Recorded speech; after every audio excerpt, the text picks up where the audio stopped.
Hello दोस्तों।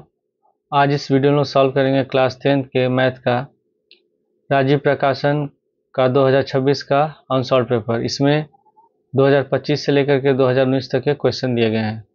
तो सबसे पहले इसका जो मॉडल पेपर है उसको हम सॉल्व करेंगे। तो मॉडल पेपर में सबसे पहले दिया हुआ है बहुविकल्पीय क्वेश्चन। इसमें 20 ऑब्जेक्टिव क्वेश्चन है। उसके बाद फिर खंड ब में है 50 अंक के वर्णात्मक क्वेश्चन दिए गए हैं और इस खंड में कुल 5 प्रश्न हैं। तो सबसे पहले हम सॉल्व करते हैं ऑब्जेक्टिव क्वेश्चन। खंड में पहला ऑब्जेक्टिव क्वेश्चन लिखा है कि यदि 26 156 का लॉस 156 है तो मौसा का मान होगा। इसमें 4 ऑप्शन दिया है। तो हम लोग फॉर्मूला जानते हैं कि ये हो गया हम लोग का पहला संख्या, ये होगा दूसरा संख्या और लौसा दिया हुआ है। तो मौसा का फॉर्मूला होता है मौसा बराबर पहली संख्या गुणे दूसरी संख्या बटे लॉस, ये फार्मूला होता है। तो पहली संख्या हमारी है 26, दूसरी 156, तब भी लेंगे 26 गुणे 156 बटे और लॉस है 156। तो 156 से 156 कट गया तो हमारा आंसर हो जाएगा 26। तो पहले का आंसर होगा बी। क्वेश्चन 2 में लिखा है कि निम्नलिखित में अपरिमेय संख्या होगी। तो अपरिमेय संख्या कहते हैं जिसको हम पी बटे क्यू के रूप में नहीं लिख सकते हैं। तो इसमें देख रहे हैं 25 जो होता है ये √25 लिखा है, ये 5 का वर्गमूल है तो इसका आंसर 5 हो जाएगा। ये परिमेय संख्या हो गया। 81 का वर्गमूल निकालेंगे 9 होगा। ये 5/3 पी बटे क्यू के रूप में लिखा हुआ है तो ये भी परिमेय संख्या है। यहाँ लिखा है 5 + √2, तो 5 परिमेय है और √2 अपरिमेय है। तो जब दोनों को जोड़ेंगे तो जो आंसर होता है वो भी क्या होता है, अपरिमेय होता है। तो हमारा आंसर हो जाएगा डी। क्वेश्चन 3 में लिखा है कि समीकरण 5x - 2y = 2 में x का मान 1 है तो y का मान क्या होगा। तो इसमें x का मान 1 दिया है तो जो हमारा समीकरण है 5x - 3y = 2, इसमें हम x का मान 1 रख देंगे तो y का मान निकल जाएगा। तो 5 गुणे 1 - 3y = 2 गुणा करेंगे 5 एकम 5 - 3y = 2 हो गया। अब अगर हम 5 को ले जाते हैं दाएं साइड तो ये तो -3y है, ये हो जाएगा 2 - 5 और 2 - 5 यानी घटाएंगे बचेगा -3। तो -3y बराबर -3 -5 कट गया प्लस, तो y बराबर हो जाएगा 3/3। 3 से 3 कटेगा एक बार में तो तीसरे का आंसर हो जाएगा बी। क्वेश्चन नंबर 4 इसमें लिखा है कि दो रैखिक समीकरणों a1x + b1y + c1 = 0 तथा a2x + b2y + c2 = 0 का कोई भी हल नहीं होता है। तो समीकरण का अगर दो समीकरण इस रूप में लिखे गए हैं और उनका कोई हल नहीं होता है तो कंडीशन होता है हम लोग का पहला वाला a1/a2 = b1/b2 is not equal to c1/c2। तो इस कंडीशन में समीकरण का हल नहीं होता है, समीकरण का हल नहीं होता है। ठीक है, अगर दिया हो a1/a2 is not equal to b1/b2, अगर ऐसे दिया हुआ है तो समीकरण का अद्वितीय हल होता है। अद्वितीय हल मतलब x का एक आंसर होगा, y का एक आंसर होगा।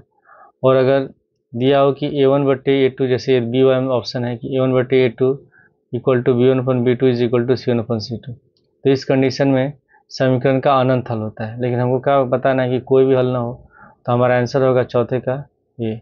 क्वेश्चन नंबर 5 में लिखा है कि द्विघात समीकरण 1 - 4x + 4x² = 0 के मूलों का योगफल होगा। हमको बताना है इसमें मूलों का योगफल कौन सा है। तो जो द्विघात समीकरण दिया ये 4x² और इसमें -4x और +1 = 0 दिया हुआ है। तो जब हम समीकरण को हल करते हैं और x का जो मान निकलता है उसको हम कहते हैं मूल, और जब हम बहुपद को हल करते हैं और उसका जो मान निकलता है उसको हम कहते हैं शून्य कहते हैं। तो अगर हम इसकी तुलना करते हैं x² + bx + c = 0 से, तो a बराबर हमारा होगा 4, b बराबर है -4 और c बराबर है 1। तो शून्य मान लेते हैं इसके जो मूल है वो अल्फा बीटा है। तो मूलों का योगफल अल्फा + बीटा बराबर होता है -b/a। जो बहुपद का फॉर्मूला होगा, बहुपद में शून्य का योगफल का, वही मूल का भी होता है। तो इसमें हम लोग का यहाँ माइनस लगाएंगे, बी है, पहले फॉर्मूला माइनस है, माइनस लिख देंगे, बी बराबर -4 है तो यहाँ -4 लिखेंगे, बटे में ये बराबर 4 है, तो माइनस माइनस प्लस 4/4, 4 से 4 कट जाएगा एक बार में, तो इसका आंसर हो जाएगा 1, यानी कि जो मूलों का योगफल होगा वो 1 होगा, तो हम लोग का आंसर होगा सी। क्वेश्चन 6 में लिखा कि द्विघात समीकरण 2x² - 4x + 3 बराबर 0 के बारे में निम्न कथनों पर विचार कीजिए। तो इसमें पहले लिखा है कि दिए गए समीकरण के व्युत्क्रम 0 से कम है, समीकरण के कोई मूल वास्तविक नहीं है, समीकरण का व्युत्क्रम 0 है और समीकरण के मूल वास्तविक है। तो पहले जो इसमें समीकरण दिया है यह है 2x² - 4x + 3 बराबर 0, और इसकी हम तुलना करेंगे ax² + bx + c बराबर 0 से। तो a बराबर होगा 2, b बराबर -4 और c बराबर हो गया 3।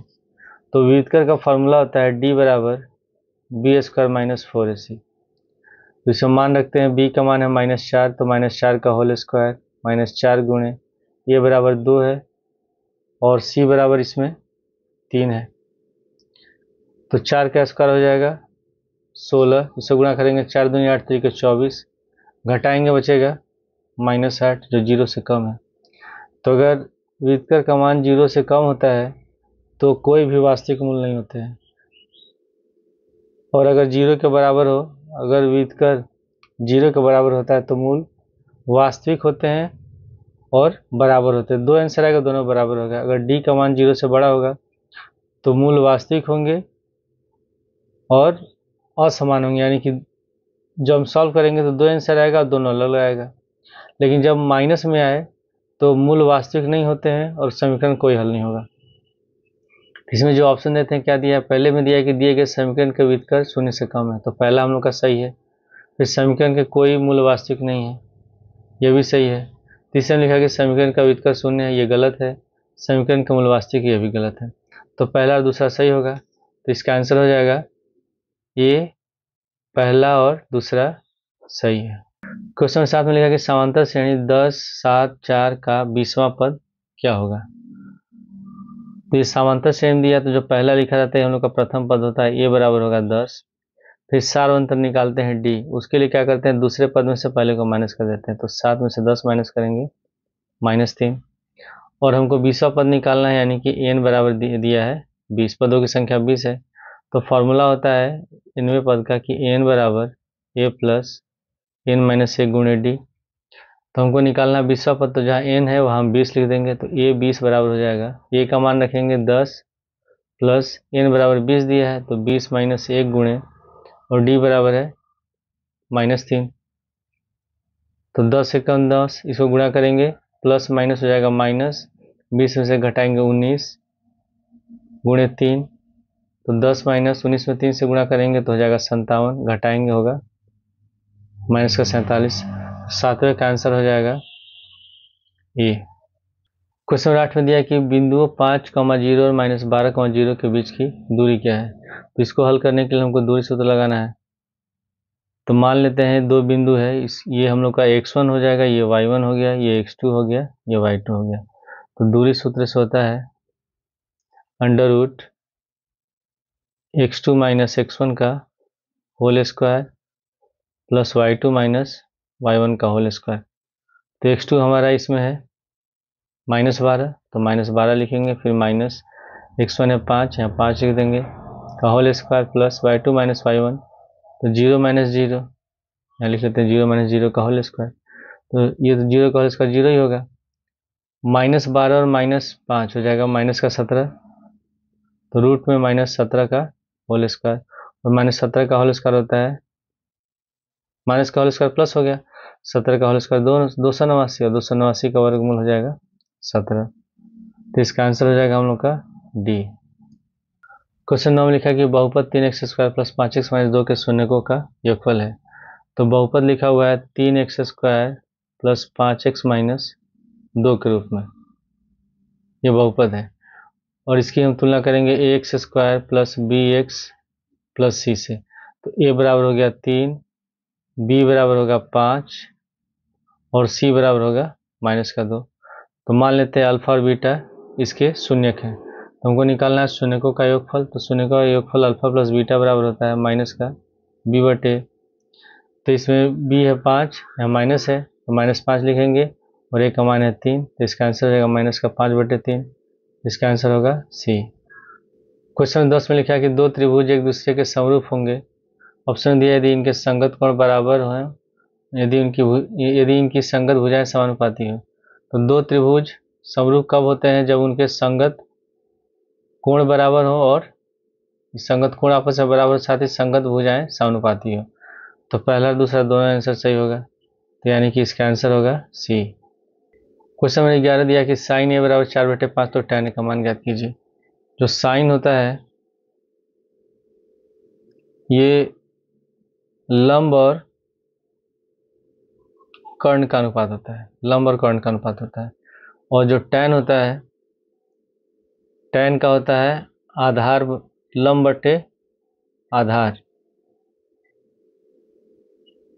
तो इसमें आधार तो दिया नहीं, हमको आधार निकालना पड़ेगा। तो पाइथागोरस प्रमेय से होता है आधार बराबर अंडर रूट कर्ण का स्क्वायर माइनस लंब का स्क्वायर, ये फॉर्मूला होता है।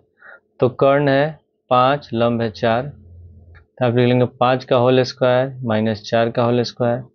5 का होल स्क्वायर हो जाएगा 25, 4 का होल स्क्वायर हो गया 16, 25 में 16 घटाएंगे तो बचेगा हम लोग का 9, और 9 का वर्गमूल हो गया 3, तो आधार निकल गया 3। तो tan ए बराबर होगा लंब बटे आधार। तो लंब हमारा है 4 और आधार निकला है 3, तो इसका आंसर होगा 4/3। तो सी वाला ऑप्शन हमारा सही है। क्वेश्चन नंबर 12 में लिखा कि एक छड़ की लंबाई का उसकी छाया का अनुपात 1:3 है, तो सूर्य का उन्नयन कोण बताना है। तो मान लेते हैं छड़ हो गया, ये इसकी लंबाई हो गई।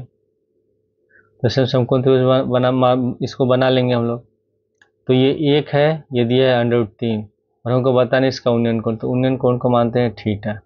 तो त्रिकोणमिति में जो त्रिकोणमिति अनुपात होते हैं उसमें कोण के सामने वाली भुजा ये लंब होगी, या आधार होगा। तो लंब और आधार जो आता है इसे आता है tan में, यानी कि tan थीटा बराबर हो जाएगा 1/√3। तो tan थीटा बराबर लिखेंगे 1/√3, यानी कि लंब बटे आधार। ये लंब होगा और ये होगा आधार। तो tan में 1/√3 होता है 30 डिग्री का मान, यानी कि tan 30 डिग्री बराबर, tan 30 डिग्री का मान होता है 1/√3। तो थीटा बराबर हम लोग का हो जाएगा 30 डिग्री। तो इसका आंसर होगा 12 का ये।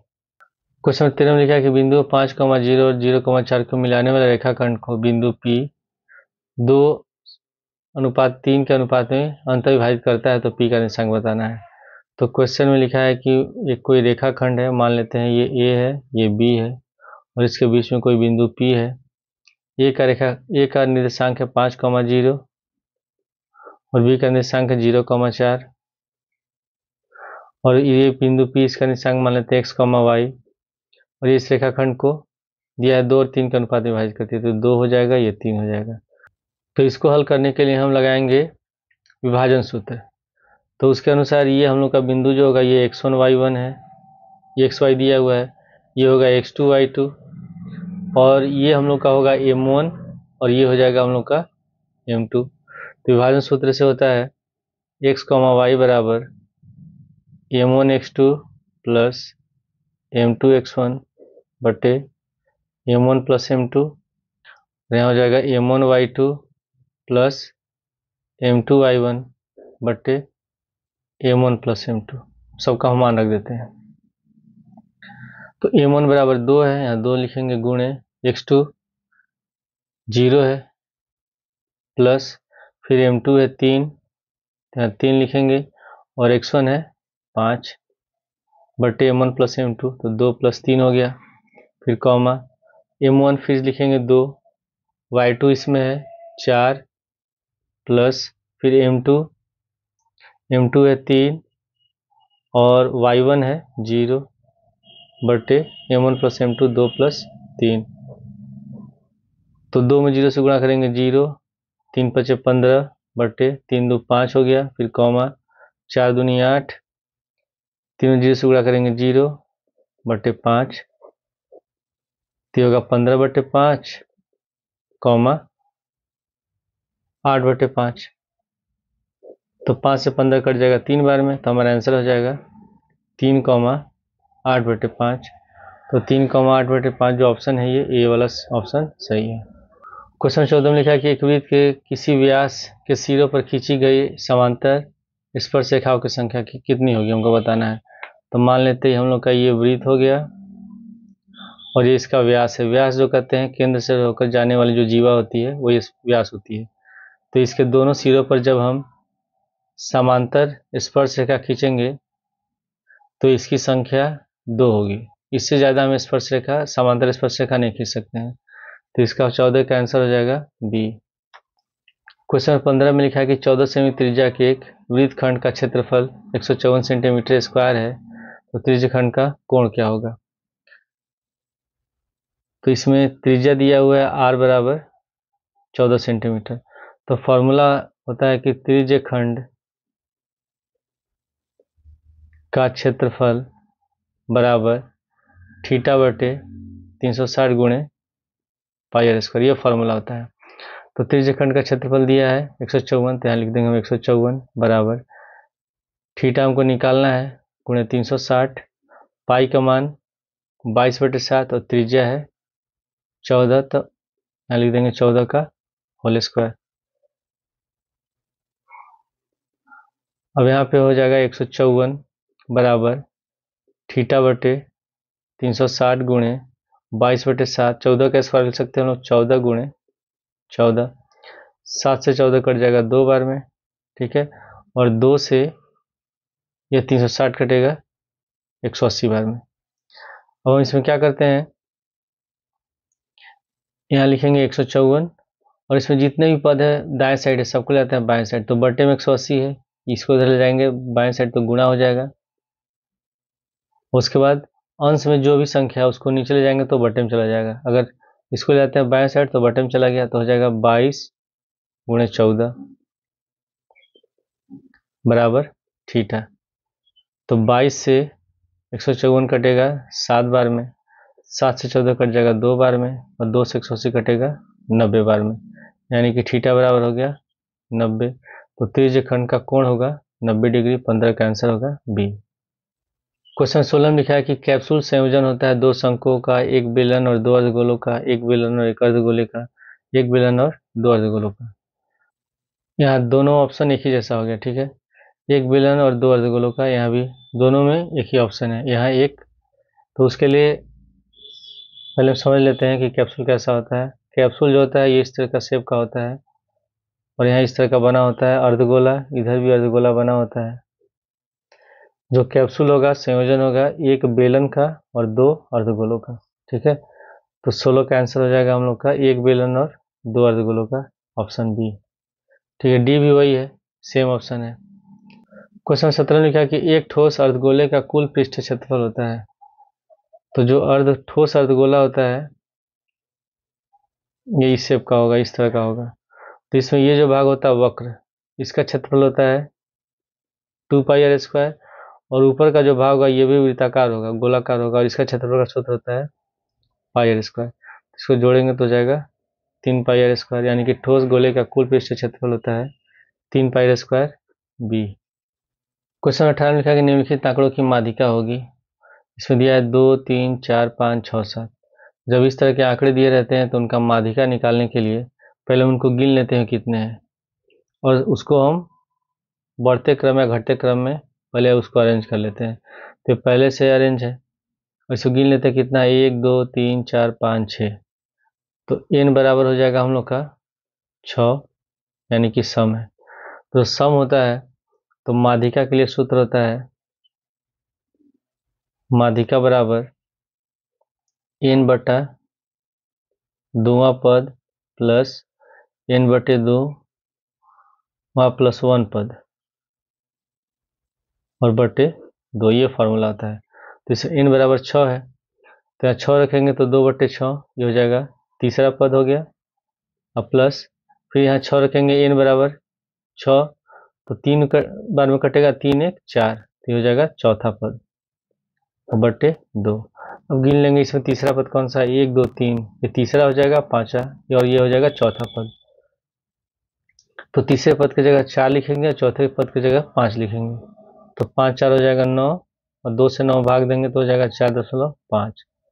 तो इसका आंसर होगा डी। ठीक है, अब यहाँ गिनने पर सम आ रहा है तो हम ये फॉर्मूला लगाते हैं। अगर विषम आ जाए, इन बराबर अगर विषम हो तो माध्यिका का सूत्र होता है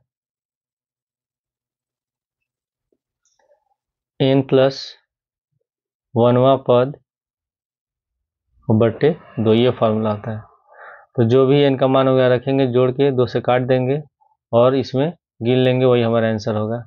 जब गिनने पर ये विषम है और जो सम होगा तो ये फॉर्मूला लगाएंगे। क्वेश्चन 19 में लिखा कि 1 से 9 तक की प्राकृतिक संख्याओं का समांतर माध्य होगा। तो पहले हम संख्या लिख लेते हैं, 1 2 3 4 5 6 7 8 9। समांतर माध्य का फॉर्मूला होता है समांतर माध्य बराबर प्रेक्षणों का योगफल बटे प्रेक्षणों की संख्या। प्रेक्षणों की संख्या, तो ये हमारे अंक हो गए, सबको जोड़ लेंगे। पहले योगफल है तो 1 + 2 + 3 + 4 + 5 + 6 + 7 + 8 + 9 बटे प्रेक्षणों की संख्या गिन लेंगे कितना है, तो 1 से लेकर 9 तक है। ठीक है, अब सबको जोड़ लेते हैं। तो 2 1 3 3 6 4 10 5 15 6 21 7 28 8 36 9 45। तो 45 बटे 9, 9 से 45 कटेगा 5 बार में, तो इसका आंसर हो जाएगा 5। तो 19 का आंसर होगा हम लोग का सी। क्वेश्चन 20 में लिखा कि एक अधिवर्ष में 53 सोमवार प्राप्त करने की प्रायिकता क्या है। तो अधिवर्ष होता है जिसको अंग्रेजी में कहते हैं लीप ईयर। तो अधिवर्ष में होते हैं कुल मिलाकर के 360 डेज, 366 दिन होते हैं। ठीक है, और जो सप्ताह होते हैं, एक वर्ष में 52 सप्ताह होते हैं।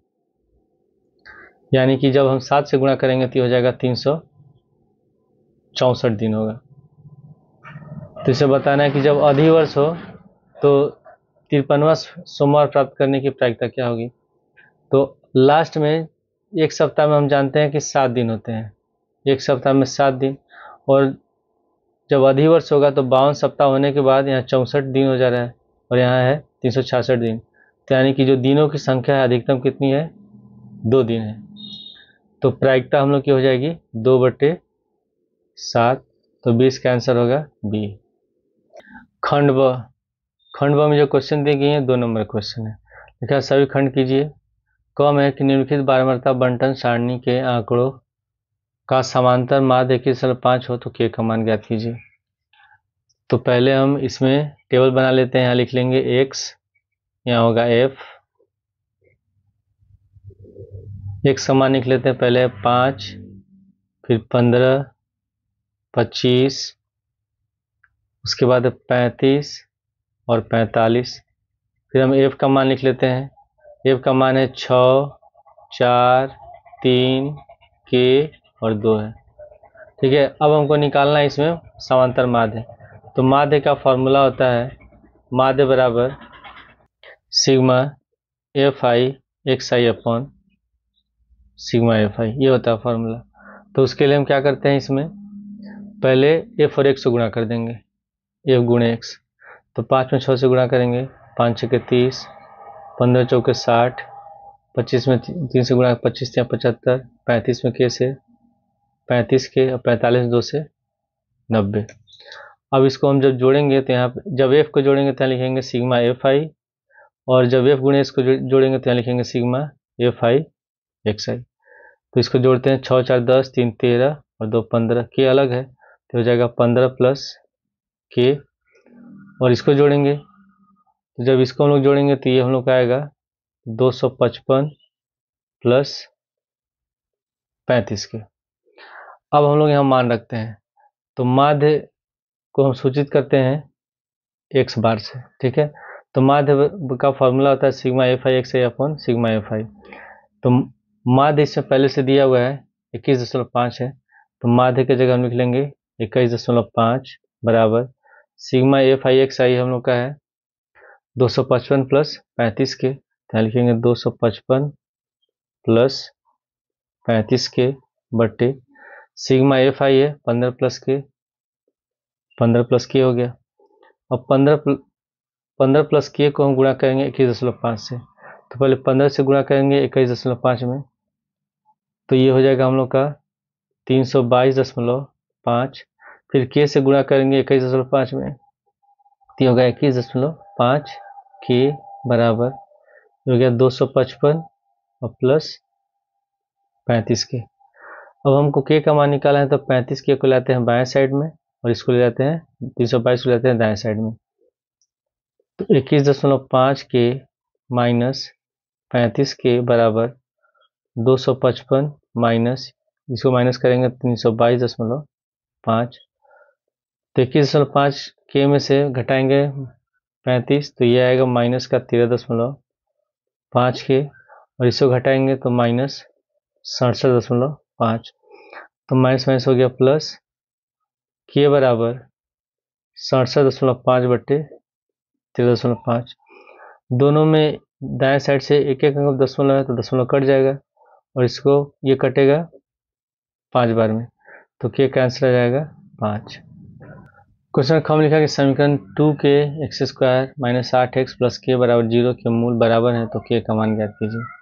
तो समीकरण दिया हम लोग का 2 के x square minus 8x plus के बराबर 0, तो इसकी तुलना करेंगे हम x square plus B x plus C बराबर 0 से। तो ए यहाँ तो एक्स स्क्वायर यहाँ भी एक्स स्क्वायर है, तो ए की जगह 2k है, तो ए बराबर हो जाएगा 2k, फिर बी की जगह -8 है, तो बी बराबर -8 और सी बराबर के।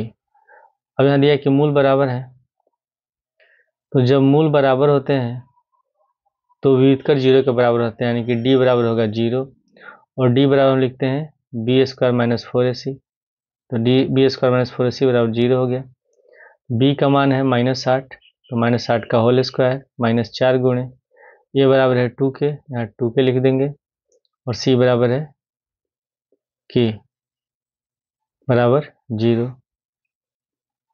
-8 का होल स्क्वायर हो जाएगा 64, इसे गुणा करेंगे तो 4 दूनी 8 और के गुणा करेंगे तो -8 के स्क्वायर बराबर हो गया 0।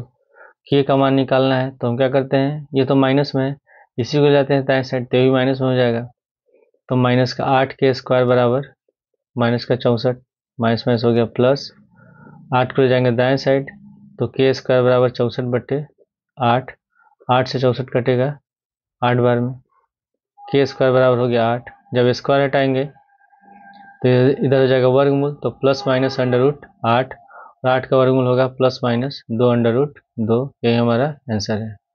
क्वेश्चन ग में लिखा है कि एक वृत्त के चतुर्थांश का क्षेत्रफल ज्ञात कीजिए जिसकी परिधि 22 सेमी है। तो हमको निकालना है, जैसे ये वृत्त हो गया और इसको हम 4 भाग में बांट देंगे, तो इसको पहले भाग को कहते हैं चतुर्थांश, ये भी चतुर्थांश है, ये भी चतुर्थांश है, तो चतुर्थांश में जो कोण बनता है वो 90 डिग्री का होता है और ये हम लोग की परिधि है। तो सबसे पहले हम त्रिज्या निकालेंगे, तो हम लिख लेंगे वृत्त की परिधि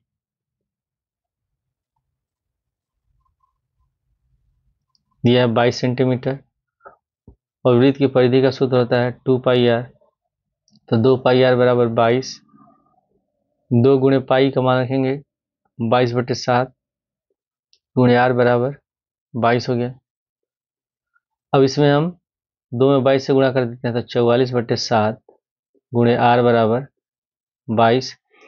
अब r को रखते हैं बाएं साइड में और इन दोनों को ले आते हैं दाएं साइड, तो 7 ऊपर गुणा हो जाएगा, 44 नीचे चला जाएगा, तो r बराबर 22 गुणे 7/44, 22 से 44 कट गया 2 बार में, तो त्रिज्या निकल गया हम लोग का 7/2 सेंटीमीटर, दशमलव लिखेंगे तो हो जाएगा 3.5 सेंटीमीटर। अब हमको निकालना है चतुर्थांश का क्षेत्रफल, चतुर्थांश यानी कि ये त्रिज्य खंड है इसका क्षेत्रफल।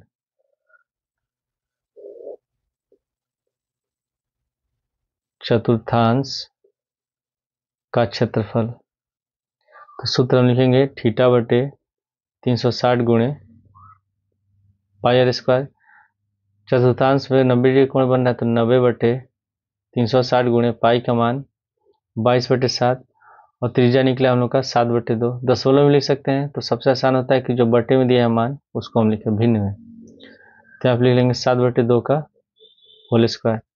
तो 1 0 से 1 0 कट गया, 9 से 36 कटेगा 4 बार में, अब 2 से 4 कट गया 2 बार में, 22 कटेगा 11 बार में, तो हो जाएगा हम लोग का 11/2 में 7 से गुणा कर देंगे, 7 दूनी 14, स्क्वायर है तो लिख सकते हैं 7/2 गुणे 7/2,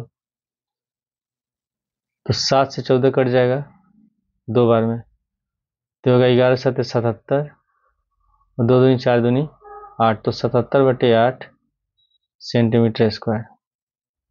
क्वेश्चन घ में लिखा है कि सिद्ध कीजिए कि 2 + √3 एक अपरिमेय संख्या है। तो किसी भी संख्या को अपरिमेय सिद्ध करने के लिए सबसे पहले हम मानते हैं कि ये क्या है, परिमेय है। तो हल में लिख लेंगे माना 2 + √3 एक परिमेय संख्या है। जो परिमेय संख्या है तो इसको हम लिख सकते हैं p/q के रूप में या a/b के रूप में। तो हम लिख सकते हैं इसको 2 + √3 बराबर a/b, जहाँ a तथा b सअभाज्य संख्या है। सअभाज्य संख्या कहते हैं ऐसी संख्या जिनका HCF निकालें यानी कि मौसा निकाले तो एक आए, सअभाज्य संख्या है। अब हम इसमें जो अपरिमेय संख्या है √3 उसको रखेंगे बाएं साइड और 2 को ले जाते हैं दाएं साइड, तो √3 बराबर हो जाएगा a/b माइनस का 2। अब इसका एलसीएम लेंगे, b से 2 में गुणा हो जाएगा, तो √3 बराबर a - 2b। अब यहाँ पे ये a भी पूर्णांक है, 2 भी पूर्णांक है, b भी पूर्णांक है और ये p/q के रूप में लिखा हुआ है, यानी कि a - 2b परिमेय संख्या होगा। लेकिन हम जानते हैं कि √3 क्या है, अपरिमेय संख्या है। तो अपरिमेय संख्या और परिमेय संख्या ये कभी बराबर हो ही नहीं सकता है, यानी कि जो हम मान रहे हैं गलत है। तो पहले इसमें लिख लेंगे कि a, b तथा 2 पूर्णांक हैं, अतः a - 2b एक परिमेय संख्या है, एक परिमेय संख्या है, परंतु √3 एक अपरिमेय संख्या है। ठीक है, अपरिमेय संख्या और परिमेय संख्या कोई बराबर हो ही नहीं सकते हैं। तो हम लिखेंगे इसमें यह हमारी गलत कल्पना के यह अवधारणा लिखेंगे। ठीक है, यह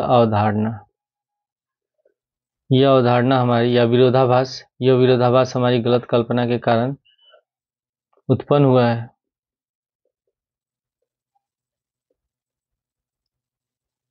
अतः 2 + √3 एक अपरिमेय संख्या है।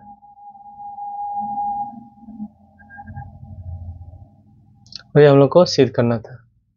अगले क्वेश्चन में लिखा है कि ऐसी दो संख्या ज्ञात कीजिए जिनका योग 27 हो और गुणनफल 182 हो। तो इसमें हल में लिख लेते हैं माना पहली संख्या x है, इसमें दिया है कि 2 का योगफल 27 है।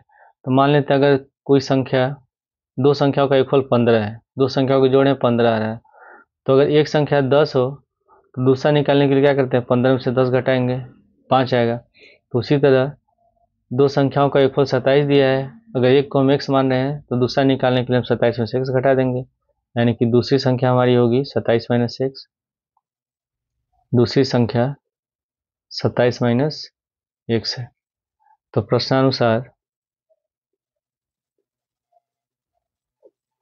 इसमें लिखा हुआ है कि दो संख्या ज्ञात कीजिए जिनका योगफल 27 हो और गुणनफल 182 हो, यानी कि दोनों गुणा करने पर 182 आ जाए। तो पहली संख्या हमारी x है और दूसरी संख्या है 27 माइनस एक्स, और दोनों को गुणा करते हैं तो आता है 182। ब्रैकेट हटाएंगे, एक से गुणा करेंगे 27 में, 27x, फिर एक से माइनस एक्स में, माइनस एक्स स्क्वायर बराबर 182। अब हम पहले लिख लेते हैं माइनस एक्स स्क्वायर को, फिर लिखेंगे 27x, और उसके बाद लाते हैं 182 को बाएं साइड, तो प्लस से तो हो जाएगा माइनस 182 बराबर 0। अब यहाँ एक्स स्क्वायर पद माइनस में है, तो इसमें से हम तीनों में से माइनस कॉमन ले लेंगे, तो माइनस कॉमन लेंगे तो माइनस वाला प्लस हो जाएगा, प्लस वाला माइनस, तो x square minus 27x plus 182 बराबर 0। दोनों का द्विघात समीकरण हो जाएगा x square minus 27x plus 182 बराबर 0। अब इसका गुणनखंड निकालने के लिए हम 182 में गुणा करेंगे एक्स स्क्वायर से, तो हो जाएगा 182 एक्स स्क्वायर। अब बीच वाले पद 27 को ऐसे तोड़ना है कि जोड़ने घटाने पर 27 हो जाए और गुणा करने पर 182 हो जाए। तो उसके लिए हम क्या करते हैं, 182 का निकालते हैं अभाज्य गुणनखंड, तो 2 से भाग देंगे, तो 2 9 18, 2 1 कम 2, फिर ये कटेगा 7 से 13 बार में और 13 से 13 एक बार में, तीन दोनों गुणा कर लेते हैं, 7 दूनी 14, 14 और 13 को जोड़ेंगे तो 27 और गुणा करेंगे तो हो जाएगा 182। तो इसको हम लिख सकते हैं x square minus 14x minus 13x plus 182 बराबर 0। इन दोनों में x कॉमन, इसमें से x कॉमन ले लेते हैं, तो x माइनस 14, इन दोनों में माइनस 13 कॉमन है, तो यहाँ हो जाएगा x माइनस 14 बराबर 0। तो यहाँ पर लिख लेंगे x माइनस 14 और x माइनस 13 बराबर 0, तो दोनों को अलग 0 के बराबर लिखेंगे, तो x माइनस 14 बराबर 0 या x माइनस 13 बराबर 0, तो x बराबर 14 हो जाएगा या x बराबर 13। तो अगर पहली संख्या हमारी 14 होगी, ठीक है, तो दूसरी संख्या निकालने के लिए 27 में 14 घटा देंगे, 13 हो जाएगा, और अगर पहली संख्या 13 होगी तो दूसरी संख्या 14 हो जाएगी, तो हमारा आंसर हो जाएगा 14 13, ठीक है, या 13 14, दो आंसर आएगा। क्वेश्चन 4 में लिखा है कि उस बिंदु का निर्देशांक ज्ञात कीजिए जो बिंदु -1, 7 और 4, -3 को मिलाने वाले रेखाखंड को 2 और 3 के अनुपात में विभाजित करता है। तो इसको हल करने के लिए हम लगाएंगे विभाजन सूत्र, सेक्शन फार्मूला। मान लेते हैं बिंदु ए है, ये बिंदु बी है, ए का निर्देशांक है -1, 7 और बी का निर्देशांक है 4, -3, और हमको निकालना है इसमें, मान लेते हैं बिंदु है पी, इसका निर्देशांक निकालना है, इसके निर्देशांक को मान लेते हैं x, y, और रेखाखंड को 2 और 3 के अनुपात में विभाजित करता है, तो यहाँ से यहाँ तक 2 हो जाएगा ये, और ये हो जाएगा यहाँ से यहाँ तक 3। तो इस बिंदु को हम मान लेते हैं x1 y1, इसको मान लेते हैं x2 y2, और ये हम लोग का हो जाएगा, ये पहला होगा m1, ये हो जाएगा m2। तो विभाजन सूत्र से जानते हैं कि xy बराबर होता है m1 x2 plus m2 x1 बटे m1 प्लस m2, फिर comma m1 y2 plus m2 y1 बटे m1 प्लस m2। अब हम मान रखते हैं, m1 है 2, तो 2 लिख देंगे, x2 हमारा है 4, ठीक है, तो यहाँ पे लिखेंगे हम लोग 4, फिर प्लस m2 है 3, तो यहाँ पे हम लिख लेंगे 3 गुणे x1 है -1, तो -1 बटे m1 प्लस m2, तो 2 प्लस 3, फिर कॉमा m1 की जगह फिर से 2 लिखेंगे, y2 है -3 प्लस m2 है 3 और y1 है 7 बटे m1 प्लस m2, 2 प्लस 3, इसे गुणा कर देंगे हम लोग, 4 दूनी 8 प्लस माइनस माइनस, 3 1 कम 3 और 3 2 5, यहाँ 2 में 3 से गुणा करेंगे, 3 दूनी 6 माइनस का 6, 3 7 21 बटे 5, 8 में से 3 घटाएंगे बचेगा 5, तो 5 बटे 5 और 21 माइनस 6 15 हो जाएगा, 15 बटे 5, 5 से 5 कट गया एक बार में और 15 कटेगा 3 बार में, तो हमारा आंसर हो जाएगा 1,3। क्वेश्चन 2, इसमें लिखा है कि निम्नलिखित में से किन्हीं 5 खंडों को हल कीजिए ये जो क्वेश्चन है 4 नंबर क्वेश्चन दिए गए। तो क में लिखा है कि द्विघात बहुपद f(x) बराबर 3x² माइनस x माइनस 4 के शून्य ज्ञात कीजिए। शून्य को तथा इनके गुणांकों के बीच के संबंध का सत्यापन कीजिए। तो पहले इसमें दिया है f(x) बराबर 3x² माइनस x माइनस 4। तो इसका पहले हम गुणनखंड करेंगे। तो उसके लिए -4 का गुणा करेंगे 3 से, तो 4 3 12 हो जाएगा, माइनस का 12x²। अब इसको बीच वाले पद को दो पद में इस प्रकार तोड़ना है कि जोड़ने घटाने पर 1 हो जाए और गुणा करने पर 12 हो जाए। तो 4 3 12 होता है, 4 में से 3 घटाएंगे 1, तो इसको लिख सकते हैं हम लोग 3x² माइनस का 4x प्लस 3x और माइनस 4। अब इन दोनों में कॉमन है x, इसमें से x कॉमन ले लेंगे तो x माइनस 3x माइनस 4 हो जाएगा। और इन दोनों में कुछ भी कॉमन नहीं है तो प्लस का 1 कॉमन होगा, यहाँ हो गया 3x माइनस 4। 3x माइनस 4 दोनों हो गया कॉमन, तो 3x माइनस 4 को कॉमन लिख लेंगे एक ब्रैकेट में, और एक ब्रैकेट में हो जाएगा x प्लस 1। अब हमको निकालना है इसका शून्यक, तो f(x) बराबर हो जाएगा 0। तो हम लिखेंगे 3x माइनस 4 और x प्लस 1 बराबर हो जाएगा 0। तो हम दोनों को 0 के बराबर अलग लिखेंगे। तो 3x माइनस 4 बराबर 0 या x प्लस 1 बराबर 0।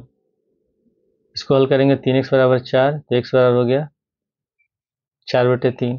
उसी तरह ये x बराबर हो जाएगा -1। तो दो आंसर आ गया, 4/3 और x बराबर -1। इसके बाद फिर लिखा है इसके शून्य और गुणांक के बीच संबंध का सत्यापन करना है। तो इसको मान लेते हैं अल्फा, यहाँ पे लिख लेते हैं माना अल्फा बराबर 4/3 और बीटा बराबर -1। तो शून्य का है, इसको अल्फा मान रहे हैं, इसको बीटा मान रहे हैं। अब हम सबसे पहले निकालते हैं शून्यकों का योगफल। तो शून्यकों का योगफल का सूत्र होता है माइनस का b/a। अब इसमें अगर हम तुलना करते हैं x² plus bx plus c से, तो a बराबर हम लोग का 3 होगा, b बराबर, इसमें x से बगल में कोई अंक नहीं है तो गुणा माइनस है तो -1 हो जाएगा, b बराबर -1 और c बराबर हो जाएगा माइनस का 4। तो यहाँ पे हम मान रखते हैं शून्यकों का योगफल का होता है अल्फा प्लस बीटा बराबर, माइनस लिखेंगे, फॉर्मूला माइनस है, और b बराबर है -1, तो ब्रैकेट में लिख देंगे -1 ये बराबर है हम लोग का 3, यहाँ पर 3 लिख लेते हैं। अब अल्फा बराबर हम लोग माना है 4/3, तो यहाँ पर लिखेंगे हम लोग 4/3, फिर प्लस, और बीटा बराबर है -1, तो यहाँ लिख देंगे -1 आ जाएगा, माइनस माइनस प्लस, तो 1/3 हो गया। अब यहाँ प्लस माइनस माइनस होगा, प्लस माइनस माइनस हो गया, एलसीएम 3 होगा, 3 एक कम 3 और 4 में से 3 घटाएंगे 1, तो 1/3 बराबर हो गया 1/3। इसके बाद फिर हम निकालते हैं शून्यकों का गुणनफल। तो शून्यकों का गुणनफल बराबर होता है c/a। तो अल्फा गुणे बीटा बराबर c/a। अल्फा है हम लोग का 4/3 और बीटा है -1। c बराबर है -4 और a बराबर है 3, तो लिख देंगे -4/3, गुणा करेंगे तो -4/3 बराबर -4/3। क्वेश्चन ख में लिखा है कि सिद्ध कीजिए कि 1 + tan² a बटा 1 + cot a² बराबर 1 - tan a बटे 1 - cot a का होल स्क्वायर। तो इसको हम अलग अलग LHS और RHS को सिद्ध करेंगे। तो पहले हम लिखते हैं LHS से। तो LHS बराबर है 1 + tan² a बटा 1 + cot a²। तो 1 + tan² बराबर होता है sec² a और 1 + cot a² बराबर होता है cosec²a। और हम जानते हैं कि सेक जो होता है कॉस का उल्टा होता है, तो sec² को लिख सकते हैं 1/cos², और जो कॉसेक होता है ये साइन का होता है, तो 1/sin²। ये साइन चला जाएगा ऊपर, 1 में गुणा हो जाएगा, cos² इसमें गुणा हो जाएगा, तो हो जाएगा हम लोग का sin² a cos², और sin/cos होता है tan, ये हो गया tan²। उसके बाद फिर हम लोग हल करते हैं RHS को। तो RHS बराबर है 1 - tan a बटे 1 - cot a का होल स्क्वायर। अब हम tan को जानते हैं कि tan बराबर होता है sin a बटे cos a, तो हम tan की जगह इतना लिख लेंगे, और cot की जगह लिखेंगे, cot का होता है cos a बटे sin a, तो cos a बटे sin a। ठीक है, और पूरे का हो जाएगा होल स्क्वायर। अब हम लोग एलसीएम लेंगे, इसका एलसीएम हो जाएगा कॉस ए, कॉस ए से इसमें गुणा हो जाएगा 1 में, तो यहाँ लिख लेंगे हम लोग कॉस ए माइनस साइन ए बटे कॉस ए, और इसका एलसीएम साइन ए होगा, साइन ए से 1 में गुणा कर देंगे तो sign A minus cos A बटे साइन ए, और पूरे का हो गया होल स्क्वायर। अब ये ऊपर चला जाएगा और कॉस ए इसमें गुणा हो जाएगा, तो इसको हम फिर लिख सकते हैं कि कॉस ए माइनस साइन ए बटे कॉस ए गुणे, साइन ऊपर चला जाएगा तो साइन ए बटे sign A minus cos A, पूरे का हो गया होल स्क्वायर। अब इसमें हमको लाना है साइन बटे कॉस, तभी तो टेन होगा, तो हम ऊपर वाले पद में से माइनस कॉमन ले लेते हैं। तो अगर हम इसमें से माइनस कॉमन लेंगे तो माइनस वाला प्लस हो जाएगा, प्लस वाला माइनस हो जाएगा, तो पहले ये माइनस की जगह प्लस हो जाएगा साइन, तो हो जाएगा साइन ए हो जाएगा माइनस में, तो माइनस का कॉस ए बटे यहाँ हो गया कॉस ए गुणे साइन ए बटे, इसको लिख लेंगे हम लोग साइन ए माइनस का कॉस ए, पूरे का हो गया होल स्क्वायर। तो इसमें sign A minus cos A, sign A minus cos A, ये दोनों कट जाएगा, माइनस का स्क्वायर प्लस होता है, साइन बटे कॉस होगा टेन बराबर टेन स्क्वायर है। तो हमारा आर एलएचएस में इतना ही माना है और आरएचएस में इतना ही माना है, लिख लेंगे इसलिए एलएचएस बराबर आरएचएस। दो अंकों की एक संख्या है और उसके अंकों को उलटने पर बनी संख्या का योग 66 है, तो यदि संख्या के अंकों का अंतर 2 हो तो संख्या ज्ञात कीजिए और ऐसी संख्या कितनी है। तो जब दो अंकों की संख्या लिखेंगे तो पहले उसमें दहाई अंक इकाई अंक दोनों होगा, तो लिख लेंगे माना दहाई अंक x तथा इकाई अंक y है। जैसे मान लेते हैं दो अंकों की संख्या है 84, तो इसमें 8 इकाई दहाई अंक पर है, 4 इकाई अंक पर, तो इसको लिख सकता हूँ 8 गुणे 10 प्लस 4। तो उसी तरह अगर दाई अंक पर x है तो हमारी संख्या हो जाएगी तब 10 गुणे x, और इकाई इसमें जोड़ा गया तो इकाई y है तो जोड़ देंगे, ये हम लोग होगी संख्या। अब इसमें लिखा हुआ है कि उनके अंकों को उलटने से बनी संख्या, जो संख्या है ये संख्या हो गई, और अंकों को उलटने से जो संख्या बनती है उनका योगफल 66 दिया हुआ है।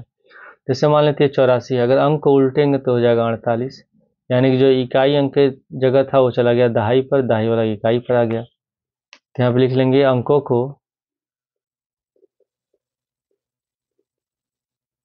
उलटने से बनी संख्या, तो ये संख्या हो जाएगी हम लोग की 10y प्लस एक्स। तो प्रश्नानुसार दोनों का योगफल दिया 66, तो 10x प्लस वाई और प्लस 10y प्लस एक्स बराबर हो गया 66। 10x और x को जोड़ेंगे 11x, y और 10y को जोड़ेंगे 11y बराबर हो जाएगा 66। दोनों में 11 कॉमन है, इसमें से 11 कॉमन ले लेते हैं, तो x प्लस वाई बराबर हो गया 66। 11 को ले जाएंगे दाएं साइड, तो x प्लस वाई बराबर 66 बटे 11, ये कट जाएगा 6 बार में, तो x प्लस वाई बराबर होगा 6। इसको मान लेंगे समीकरण 1। पुनः अब इसमें लिखा हुआ है कि दोनों का अंतर, संख्याओं में अंकों का अंतर 2 है, तो इसमें ये नहीं लिखा है कि कौन सी अंक बड़ा है, दहाई अंक बड़ा है या इकाई अंक बड़ा है। तो हम यहाँ x माइनस वाई भी लिख सकते हैं बराबर 2, या y माइनस एक्स बराबर 2 लिख सकते हैं। तो इसमें लिख लेते हैं x माइनस वाई बराबर 2, और इसको मान लेते हैं समीकरण 2। अब समीकरण 1 और समीकरण 2 को हल कर देते हैं, तो समीकरण 1 और समीकरण 2 को जोड़ देंगे तो x का मान निकल जाएगा। समीकरण 1 तथा समीकरण 2 को जोड़ने पर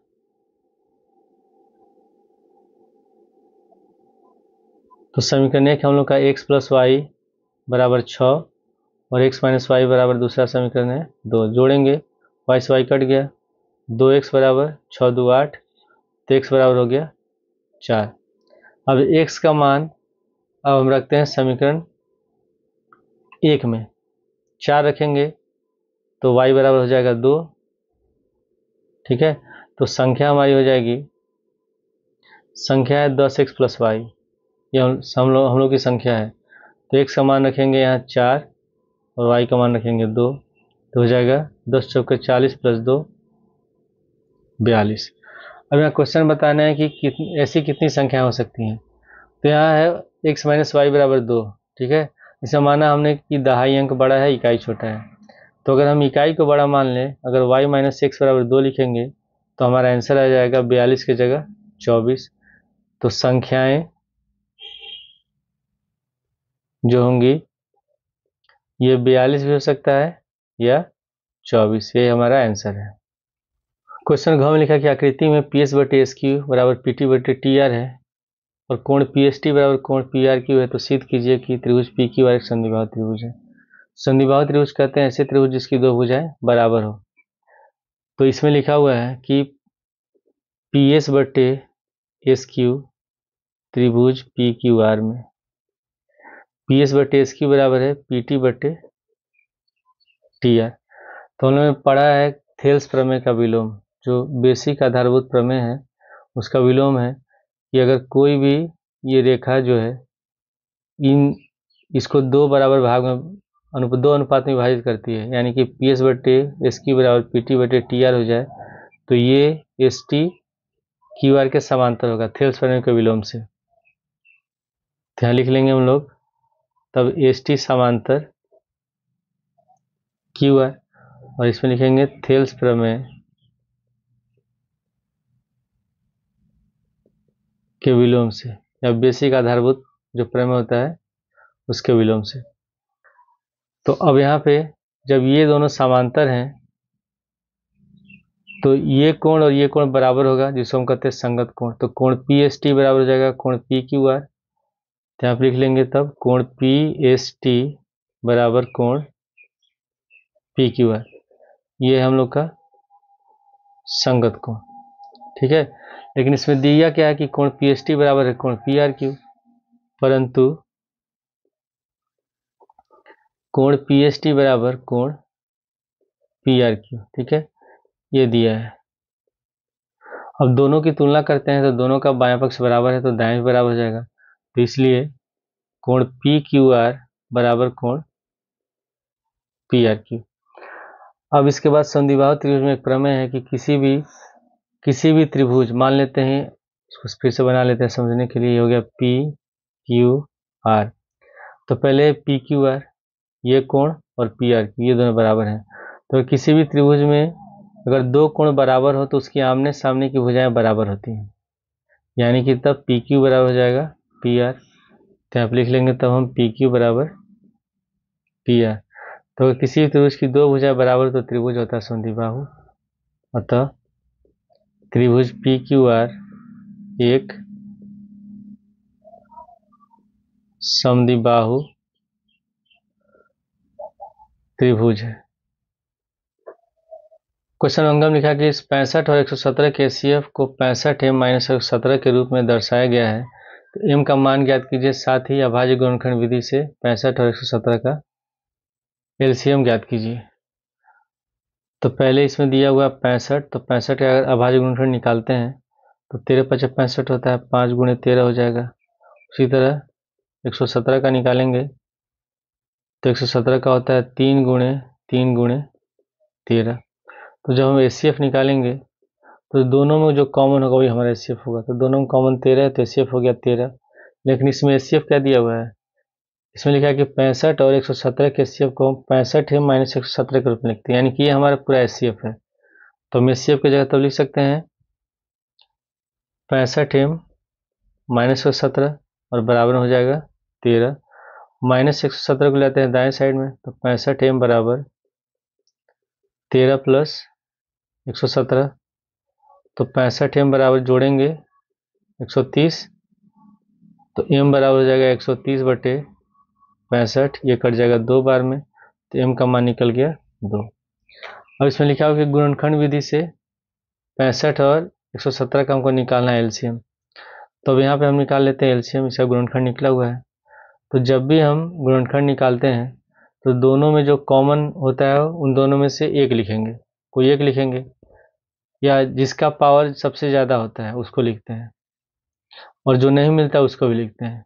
तो यहाँ 3 दोनों में नहीं है और 3 2 बार है तो लिखेंगे 3 गुणे 3। फिर 5 दोनों में नहीं है, 5 को भी लिखेंगे। और यहाँ 13 यहाँ 13 है। अगर मान लेते हैं यहाँ 13 का स्क्वायर होता है तो जिसका पावर अधिकतम होता है उसको हम लिखते हैं, इन दोनों का पावर एक समान है तो 1 13 लिख लेंगे। अब इसको हम गुणा कर लेंगे तो 3 3 9, 9 5 45, फिर 45 और 13 को गुणा करेंगे तो 13 5 65 और 13 चौके 52, 52 में 6 जोड़ेंगे तो 58, 585। ये होगा इसका आंसर। क्वेश्चन 24 में कोई बर्तन एक खोखले अर्धगोले के आकार का है जिसके ऊपर एक खोखला बेलन अध्यारोपित है। अर्धगोले का व्यास 14 सेंटीमीटर है और इस बर्तन का कुल ऊंचाई 13 सेमी है, तो इस बर्तन का आंतरिक पृष्ठीय क्षेत्रफल ज्ञात कीजिए। तो मान लेते हैं ये हम लोग का एक खोखला अर्धगोला हो गया और इसके ऊपर एक बेलन है, ये दिया हुआ है, और अर्धगोले का व्यास 14 सेंटीमीटर, यानी कि पूरा जो दिया हुआ है ये 14 सेंटीमीटर है और बर्तन की कुल ऊंचाई है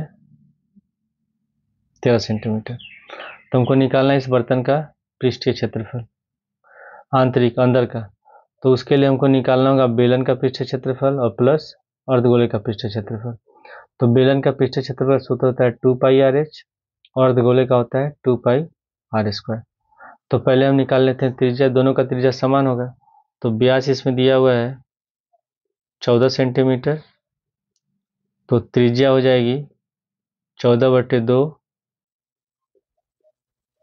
7 सेंटीमीटर। अब इसे बर्तन की ऊंचाई है 13 सेंटीमीटर, तो हम पहले निकाल लेते हैं बेलन की ऊंचाई। बेलन की ऊंचाई h बराबर, हम त्रिज्या जब निकाल लें 7 तो यहाँ से यहाँ तक हम लोग का 7 होगा और ये पूरा 13 दिया हुआ है। तो बेलन की ऊंचाई निकालने के लिए हम 13 में से 7 घटा देंगे तो ये निकल जाएगा हम लोग का 6 सेंटीमीटर। तो 13 - 7 बराबर 6 सेंटीमीटर। अब हम निकालेंगे बर्तन का आंतरिक पृष्ठीय क्षेत्रफल बराबर अर्ध गोला का पृष्ठीय क्षेत्रफल और प्लस बेलन का अर्धगोला का, यहाँ वक्र पृष्ठ लिखेंगे, ठीक है, वक्र पृष्ठीय क्षेत्रफल, और यहाँ भी हो जाएगा बेलन का वक्र पृष्ठ क्षेत्रफल। तो अर्धगोला का वक्र पृष्ठ क्षेत्रफल का सूत्र होता है 2πr² और बेलन का होता है 2πr/h। अब हम क्या करते हैं, दोनों में जो कॉमन है उसको कॉमन ले लेंगे। कॉमन है इसमें 2πr, तो 2πr कॉमन ले लेंगे तो यहाँ ब्रैकेट में बचेगा r और प्लस h, और मान रख लेते हैं 2 गुणे पाई का मान हो जाएगा 22/7। त्रिज्या है 7, फिर r की जगह 7 लिखेंगे और ऊंचाई है 6, 7 7 कट गया तो 22 दूनी 44, 7 और 6 जोड़ेंगे 13, इसे गुणा करेंगे तो 13 चौके 52 का 2 हासिल बचा 5, 13 चौके 52 5 57, तो 572 सेंटीमीटर स्क्वायर।